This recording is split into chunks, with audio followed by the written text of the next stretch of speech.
राजा वीर सिंह के 2 पुत्र और एक बिटिया थी। बिटिया का नाम था कुंजावती।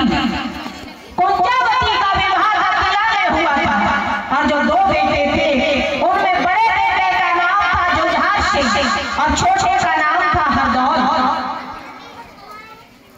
जिस समय हरदौल 6 महीने के थे उस समय उनके बड़े भैया जुझार सिंह का विवाह हो चुका था।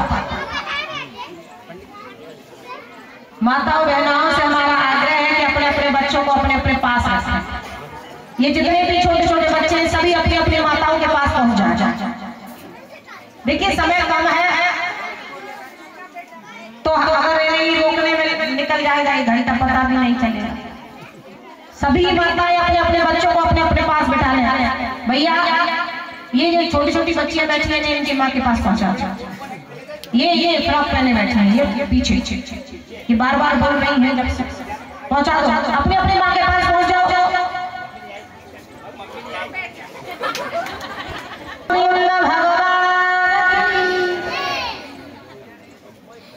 जिस समय हरदौल 6 महीने के थे उनके बड़े भाई जुझार सिंह का विवाह हो चुका था।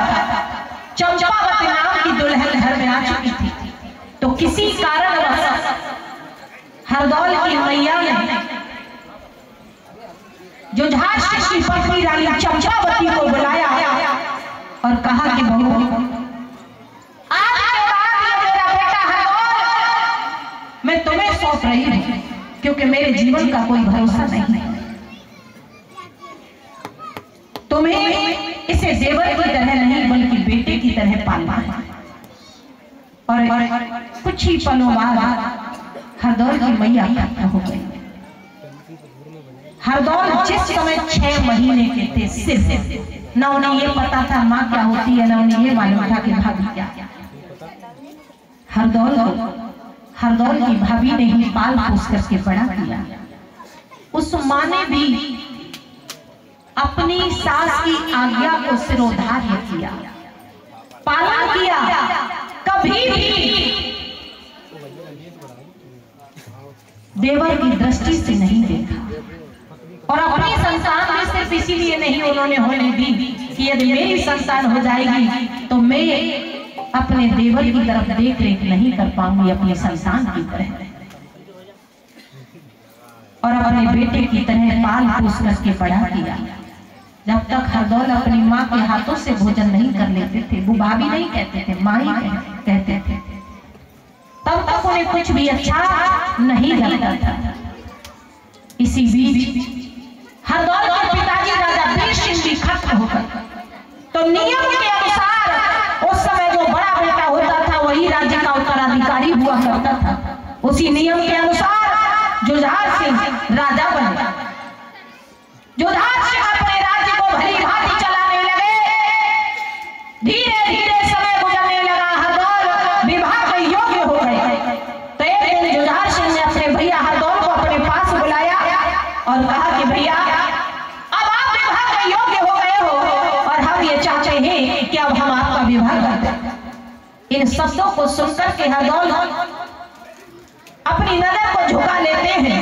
तो जुझार सिंह ने कहा क्या हुआ भैया, कोई गलत कह दी बात जो आपको बुरी लग गई? तो हरदौल ने कहा कि नहीं भैया, आपने और भाभी माँ ने मुझे पाल पोस करके इतना बड़ा किया है, मुझे कभी ये एहसास ही नहीं हुआ कि मेरी माँ नहीं है। और यदि आपने मेरा विवाह कर दिया तो मैं आप दोनों की सेवा कैसे कर पाऊंगा, क्योंकि आपने दोनों ने सारा जीवन लगा दिया मेरे ऊपर। और यदि मैंने विवाह कर लिया तो मैं तुम दोनों की सेवा नहीं कर पाऊंगा।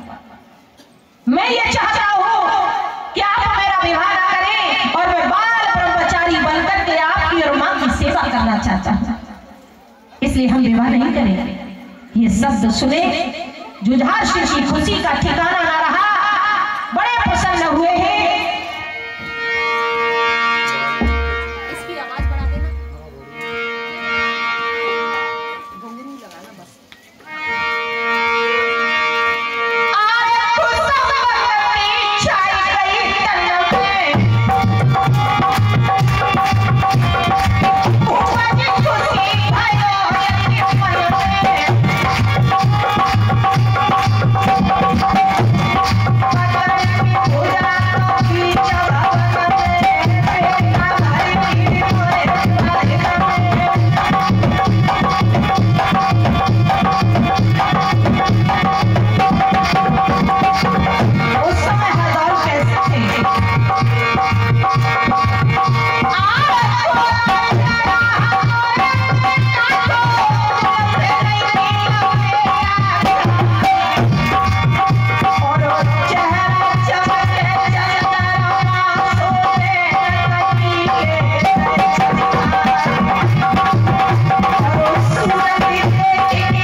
लेकिन ये बात शायद गांव वालों को अच्छी नहीं लगी। पूरे नगर में ये बात फैल गई कि हरदौल ने विवाह के लिए मना कर दिया। तो उसी समय हरदौल के परिवार के चाचा के मन में भी ये बात खटक रही थी कि आखिर हरदौल ने विवाह के लिए मना क्यों कर दिया।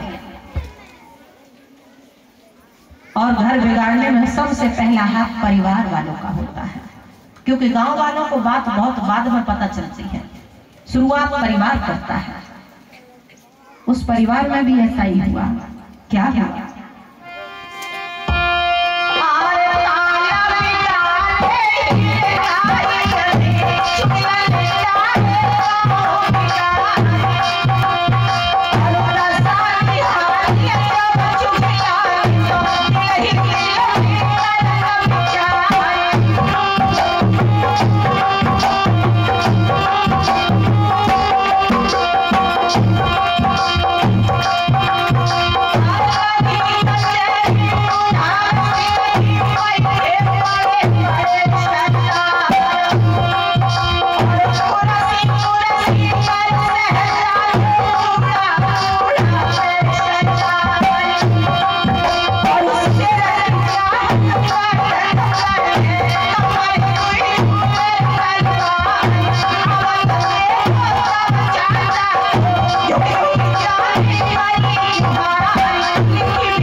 तो उसी समय वो चले जुझार सिंह की सभा में पहुंचे। सभा लगी हुई थी। जुझार सिंह ने चाचा जी को देखा, प्रणाम किया, लेकिन उस प्रणाम का कोई उत्तर नहीं दिया। तो जुझार सिंह ने कहा, चाचा हमने आपको प्रणाम किया लेकिन आपने कोई उत्तर नहीं दिया। चाचा ने जवाब दिया, क्या उत्तर दें, हमें तो इस बात का डर है कि कहीं तुम्हें कोई जहर दे के मार ना दे। कहा, चाचा ऐसा कौन हो सकता है? तो कहा कि ये बताओ कि तुम्हारे भैया हरदौल ने विवाह के लिए मना क्यों कर दिया?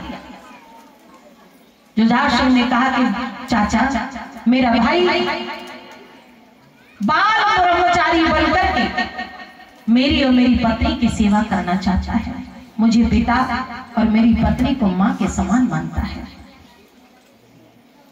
चाचा ने जवाब दिया, वो जमाना और था जब भाभी को मां मानते थे। ये चल रहा है कलयुग, और कलयुग में क्या मानते हैं भाभी को?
अच्छी तरह जानते हैं।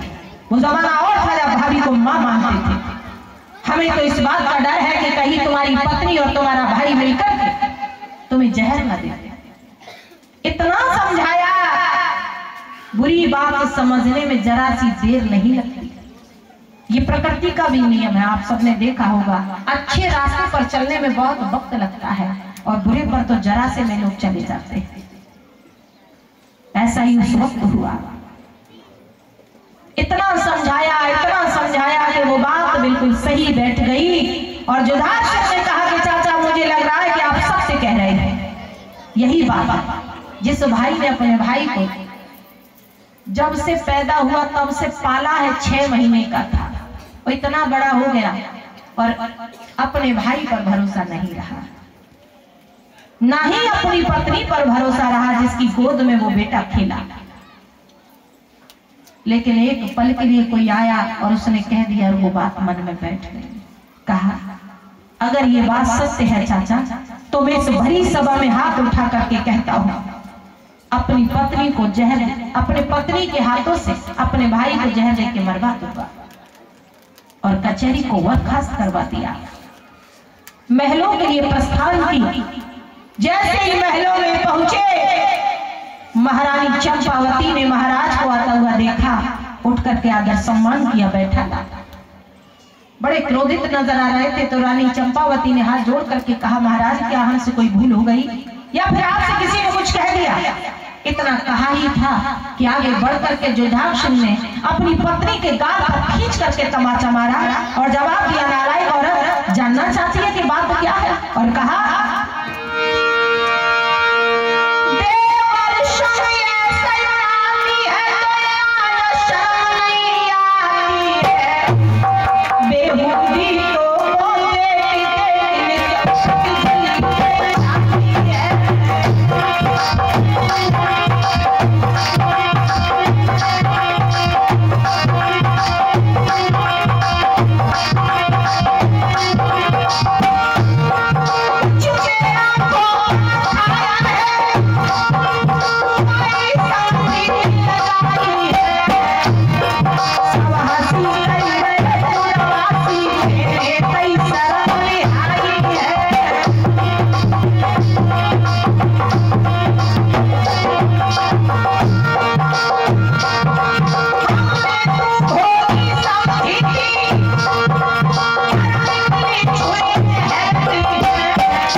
अभी भी समाज में इज्जत और सम्मान के साथ हमें जीना चाहती है, तो हमारे भाई को जहर दे के मार। ये बात सुनकर के रानी चंपावती को ऐसा लग रहा था कि कहीं मैं सपना तो नहीं देख रही, ऐसा सच नहीं हो सकता। जुझार सिंह ने जवाब दिया, हमने क्या कहा सुनाई दिया आपको? तो रानी चंपावती कहने लगी, महाराज ये आप सत्य कह रहे हो? कहा हाँ। आंसू आ गए उस मां के नेत्रों में और कहने लगी कि जिस भाई के बारे में आप इस तरह की बात कर रहे हो, उस भाई को मैंने उस समय से पाला है जिस समय वो सिर्फ 6 महीने का था। कभी देवर की दृष्टि से भी नहीं देखा मैंने, अपने बेटे की तरह पाला है। और मेरे बेटे ने भी कभी मुझसे भाभी नहीं कहा, मां ही कहा। और उस बेटे के बारे में आप ऐसे कैसे सोच सकते हो? अगर उसके बाद भी आपके मन में ये भ्रम है तो आप हमें मार दो। देखिए ये बात एक मां ही कह सकती है। आप हमें मार दो, हमारी जैसी स्त्रियां हजारों मिल जाएंगी, लेकिन एक भाई दोबारा नहीं मिल सकता।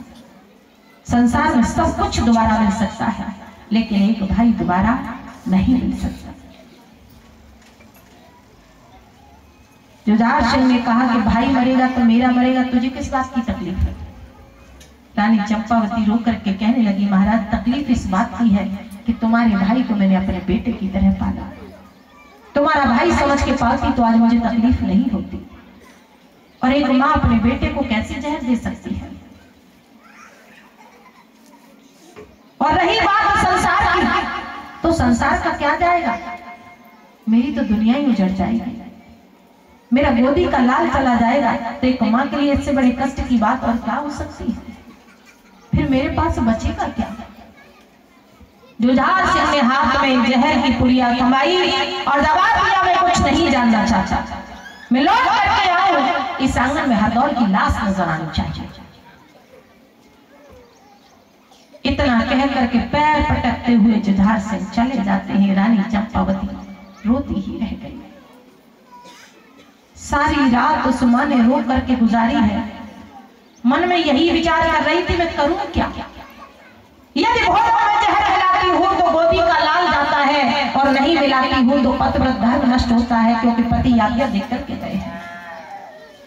असमंजस में पड़ गई, सारी रात रो करके गुजारी। तो सुमा के मन में एक विचार आया कि मैं भोजन में जहर तो मिला दूंगी, लेकिन अपने बेटा हरदौल को ये बता दूंगी भोजन में जहर मिला है, और अपने बेटा से ये कह दूंगी कि मेरे लाल यहाँ से दूर चले जाओ, और जब मेरे पति की गुस्सा शांत हो जाएगी मैं वापस अपने बेटे को अपने पास बुला लूंगी।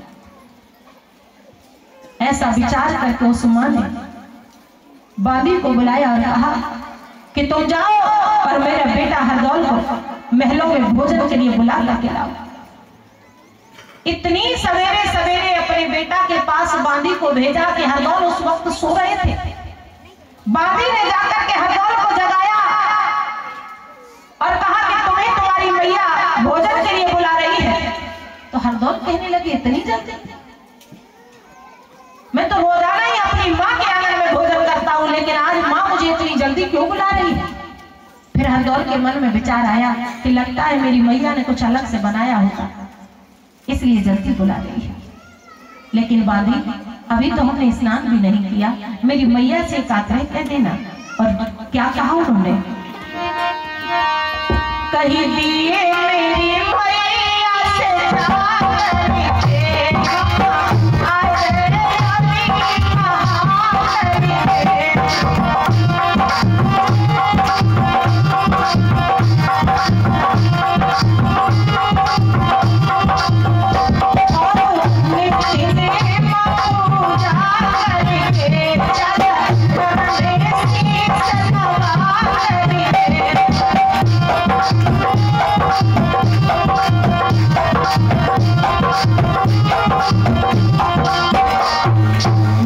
से कह देना कि मैं अभी आया हूं, बस भोजन तैयार कर। आज्ञा को पाकर के बांदी चली महलों के लिए।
भोजन तैयार कर।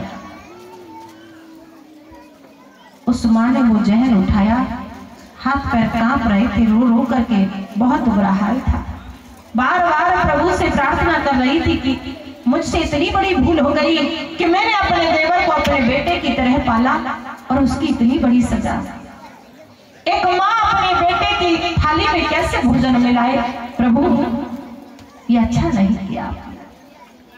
रसोई की तरफ बढ़ रही है, हालत कैसी हो गई उस माँ की, कदम लड़खड़ा रहे थे, क्योंकि सारी रात हो गई उस माँ को रोते रोते।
भोजन की थाली तैयार करके वो माँ आंगन में बैठ जाती है अपने बेटे का इंतजार करने के लिए।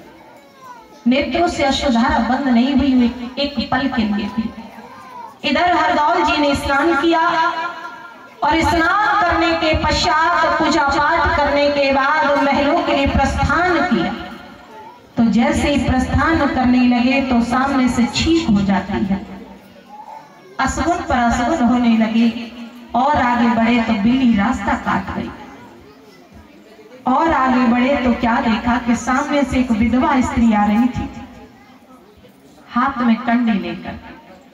तो हरदौल कहने लगे आज इतने अपशगुन हो रहे हैं, ऐसा लगता है कि कहीं इन्हीं कंडों से मेरी चिता न जल जाए। और आगे बढ़े तो घोड़ा रुक जाता है। घोड़ा जब आगे नहीं बढ़ा तो हरदौल घोड़े से नीचे उतर आए और कहा कि भैया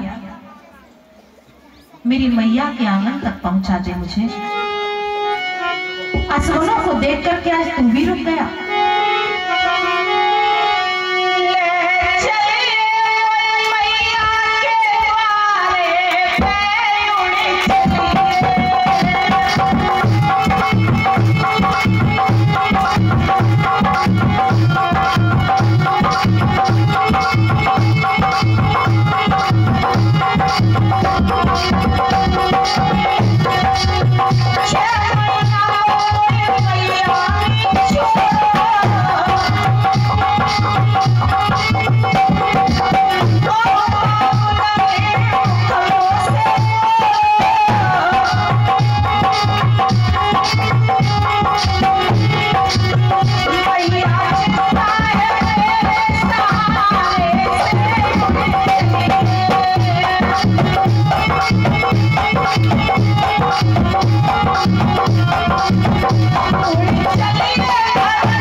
बहुत देर बाद उस घोड़े ने चलना प्रारंभ किया।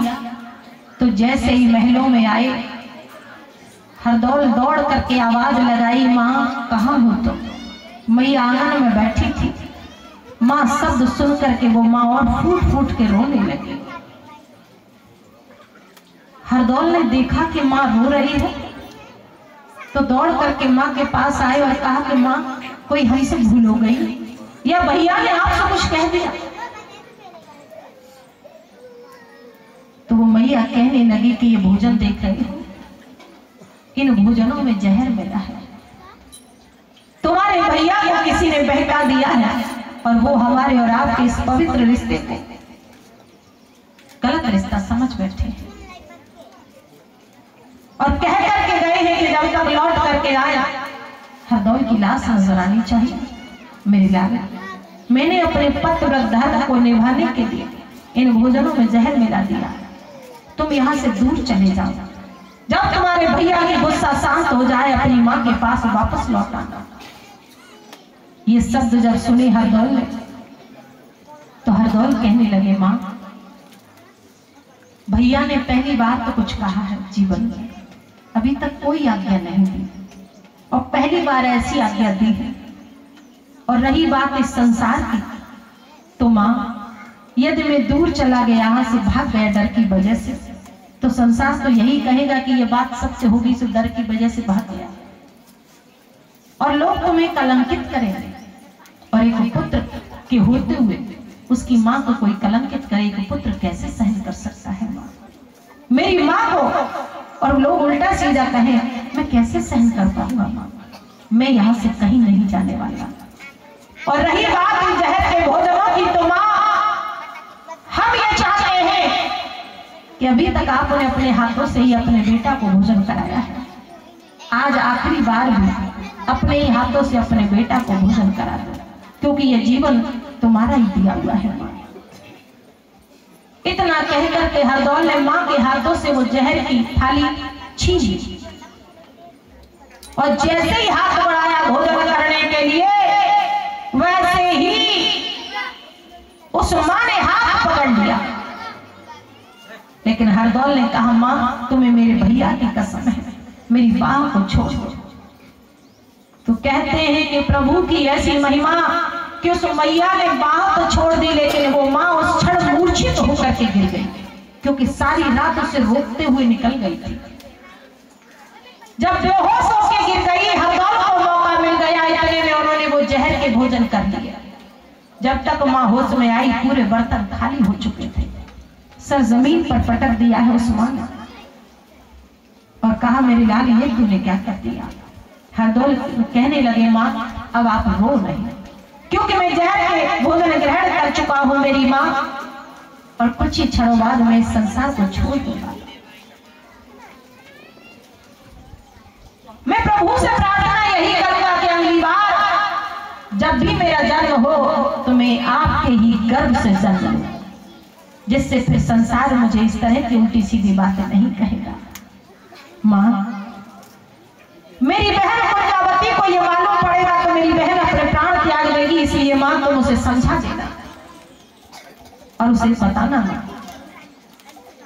और आखिरी बार अपने बेटा को अपनी गोद में लेटा दो, पता नहीं दोबारा ये माँ की गोद मिली न मिली।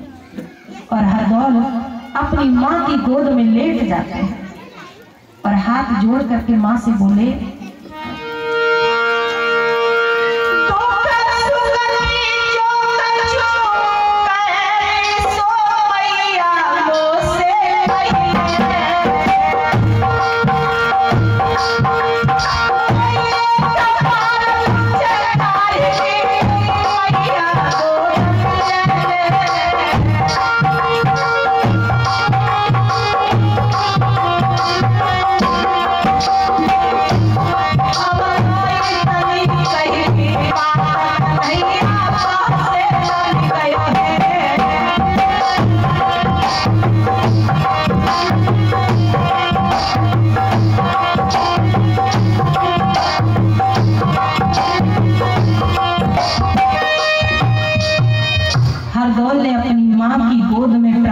त्याग कर दिया।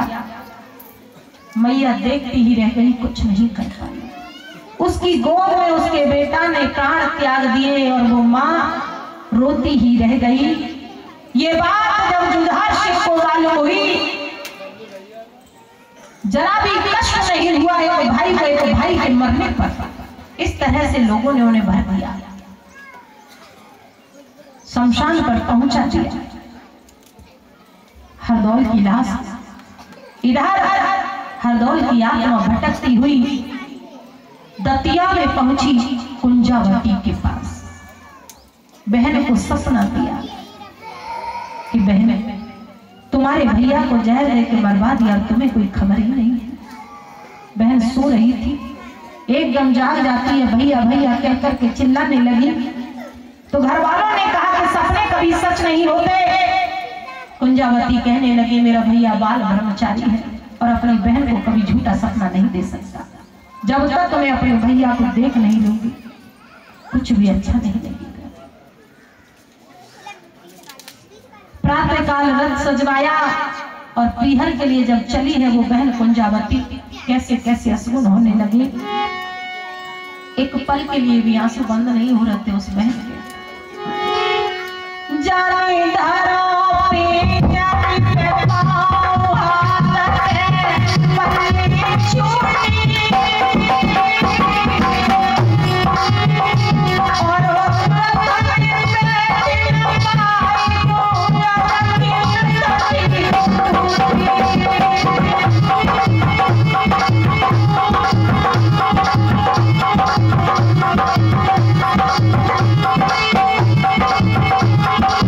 और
बहन रोती हुई जब पहुंची और जैसे ही रानी चंपावती ने अपनी ननद को आता हुआ देखा, एकदम दौड़ करके ननद को गले से लगा लिया।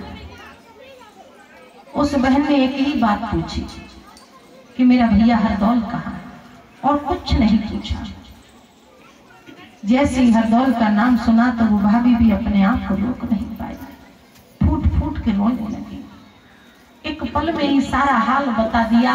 तब तक जुझार सिंह भी आ गया तो वो बहन दूर खड़ी हो गई और कहा कि बड़ा भाई पिता के बराबर होता है और बड़ी भाभी माँ के बराबर। मैंने अपने भैया को तुम्हारे पास इसलिए छोड़ दिया था क्योंकि मुझे कभी ऐसा लगा ही नहीं कि तुम कभी ऐसा कर सकते हो। तुम्हारे व्यवहार से कभी महसूस नहीं हुआ। मुझे तो ऐसा ही लगा कि बेटे की तरह तुम पाल रहे हो। यदि तुम पाल नहीं सकते थे तो मेरे पास भेज देते, मैं अपने भैया को भीख मांग मांग के पाल लेती, लेकिन इस तरह से तो न मारते।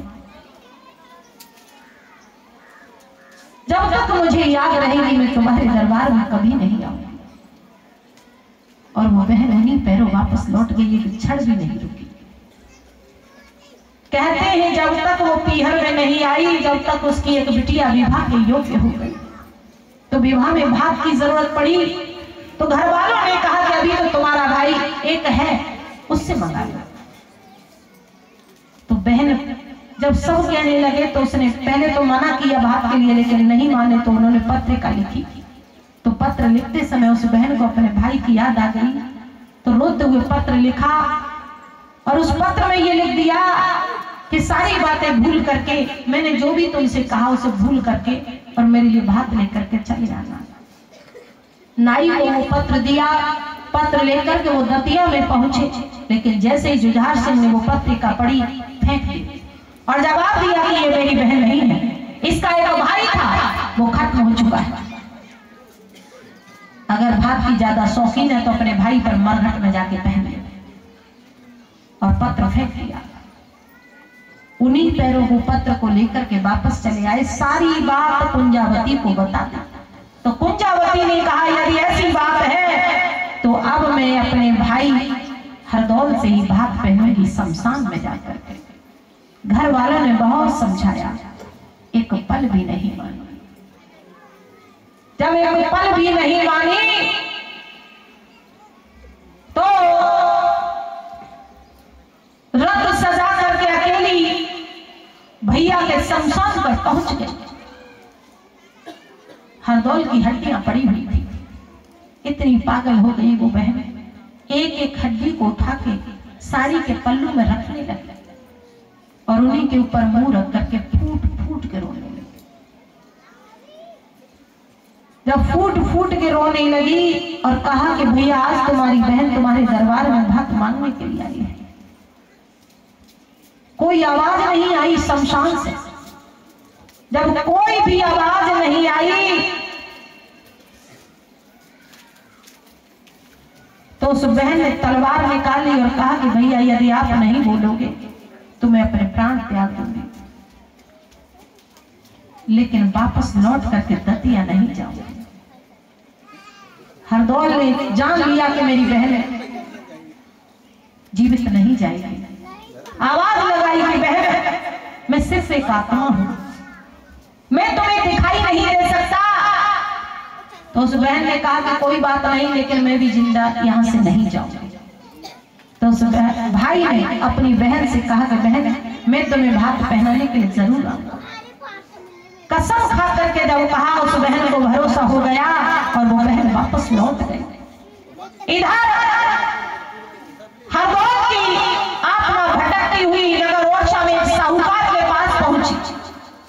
सपना दिया और कहा कि भैया मेरे महल के पीछे जो तालाब है उसमें बहुत सा धन छिपा है।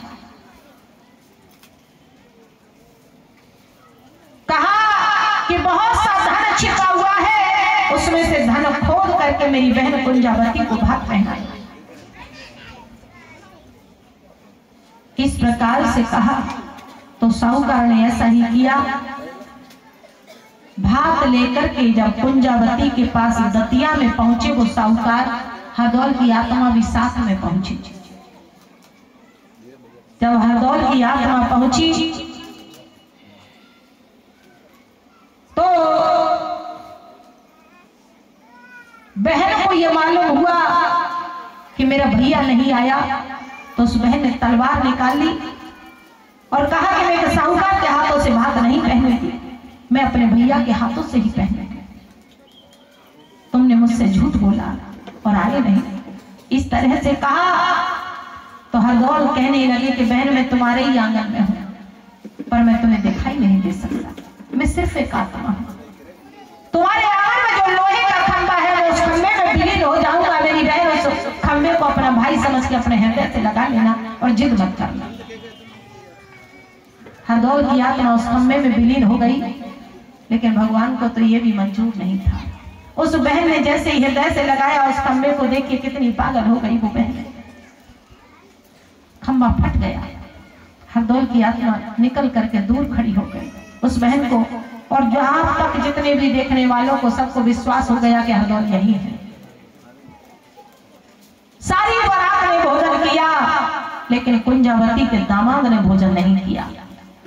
तो पूछा गया, तो उन्होंने कहा कि मैं भी देखना चाहता हूं हरदौल मामा कैसे है, कि जो मरने के बाद आपको भात पहनाने के लिए आए, तो मैं भी उनके दर्शन करना चाहता हूं। और अगर दर्शन नहीं दिए उन्होंने तो मैं पानी भी नहीं पीऊंगा। तो हरदौल की आत्मा उसी आंगन में थी, दौड़ती हुई ब्रह्मा जी के पास पहुंची। कहा जाता है एक बार जो शरीर नष्ट हो जाए वो दोबारा नहीं मिलता। कई जगह ऐसा हुआ है। एक तो आला में आपने सुना होगा मलखान जी को थोड़ी देर के लिए शरीर मिला था, और दूसरा ये भक्त हरदौल को भी मिला, लेकिन कुछ क्षण के लिए। तो कहते हैं कि हरदौल जब शरीर मांग करके लाए तो सबसे पहले दूल्हा के पास पहुंचे, 5 अससी सोने की दूल्हा को भेंट की। उनके मन में विचार आया कि शरीर तो मिल ही गया है और थोड़ी देर के लिए मिला है, तो क्यों ना मैं अपनी बहन से भी मिलता जाऊं। और जैसी बहन कुंजावती ने अपने भाई को आता हुआ देखा, दौड़ पड़ी वो बहन, हृदय से लगा लिया और फूट फूट के रोने लगी और कहने लगी, भैया उस समय तो आप चले गए, लेकिन आज मुझे दोबारा मिल गए, अब मैं आपको जाने नहीं दूंगी। हरदौल कहने लगी, बहन ये शरीर बड़ी मुश्किल से मिला है और मुझे वापस करना होगा। बहन ने कहा कि नहीं, चाहे कुछ भी हो जाए, अगर आप छोड़ करके चले गए भैया तो मैं प्राण त्याग दूंगी, लेकिन मैं आपको जाने नहीं दूंगा। हरदौल उठ करके खड़े हो गए, बहन भी खड़ी हो जाती है। भाई चलने लगा, पीछे बहन चलने लगी, बहन के पीछे घर वाले, घर वालों के पीछे बारात वाले, और बारात वालों के पीछे गांव वाले। जो भी सुनता है वो देखने के लिए आ रहा है कि आखिर वो भाई है तो है कैसा, कि जो मरने के बाद अपनी बहन को भात पहनाने के लिए आया है। बहुत लंबी लाइन लग गई। हरदौल कहने लगे कि ये बहन आज मुझे जाने नहीं देगी, झूठ बोलना पड़ेगा। पहली बार हरदौल ने, जब तक जीवित रहे हरदौल कभी झूठ नहीं बोले, आज मरने के बाद पहली बार वो झूठ बोले। धन्य है वो भक्त हरदौल। उन्होंने कहा कि बहन तुम्हारे महलों में आग लग गई, पीछे मुड़ के देखो। तो जैसे ही पीछे मुड़ करके देखा, तब तक हरदौल अंतर्ध्यान हो गए। उस बहन ने देखा कि मेरा भैया मुझे छोड़ करके चला गया, तो मुख से एक ही आवाज आई, भैया। और भैया कह करके वो बहन जमीन पर गिर गई, दोबारा उठ नहीं पाई, प्राण निकल गए। कुछ भी नहीं किया अपने आप को उस बहन ने, पलक झपकते ही प्राण निकल गए भैया के वियोग में। कुंजावती के पति ने विचार किया, मैं ही जी करके क्या करूंगा, तलवार निकाल ली और उन्होंने भी अपने आप को खत्म कर लिया। दतिया वालों ने विचार किया, ये दोनों ही हरदौल के वियोग में मारे गए हैं, तो क्यों न इनकी लाश उसी शमशान पर लगाई जाए। दोनों की अर्थी सजा करके उसी शमशान पर पहुंचे। इधर ये बात रानी चंपावती को मालूम पड़ गई कि मेरा बेटा हरदौल अपनी बहन को भाग पहनाने के लिए गया, तो वो भाभी सोचने लगी कि बेटा मैंने भी तो तुझे 6 महीने का था तब से पाला, तू अपनी बहन के पास चला गया, अपनी मैया के पास नहीं आ सका। छत पर खड़ी हुई थी, उस माँ ने वहीं से छलांग लगा दी, एक बार भी नहीं सोचा, और जमीन पर गिरते गिरते वो मैया भी खत्म हो गई। एक ही दिन में एक ही शमशान पर 3-3 लाख लगाई गई। ये बात दिल्ली के बादशाह अकबर को मालूम हो गई, क्योंकि उस समय अकबर का शासन चल रहा था।